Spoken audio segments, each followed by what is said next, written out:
கோவை மக்களை பத்தியும் கவிஞர் கண்ணதாசன் ஒரு கவிதை எழுதியிருக்காருங்க. அதை சொல்றேன் கேளுங்க. கன்னியரின் இதழழகை கோவை என்பார், கனிமழலை முழுவடிவை கோவை என்பார், நீலமலை சாரலிலே நிலம் விரித்து நெளிந்து வரும் தென்றலினை வளைய விட்டு பால் போன்ற இதயத்தை பிள்ளையாக்கி பண்பினையும் அன்பினையும் துணைவராக்கி வாழுங்கள் என விட்டால் தமிழ் மூதாட்டி.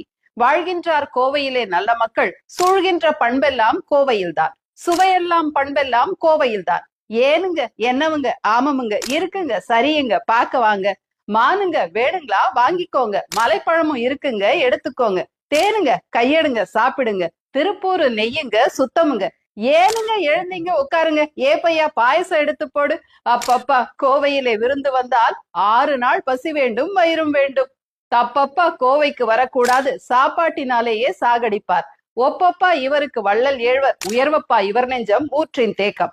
கொடுத்தவரை பாடுவது எம் குலவழக்கம், கொடுத்தவனை புகழ்வதுதான் புலவன் பாட்டு. குறை எதற்கு, நானும் அதை செய்து விட்டேன்.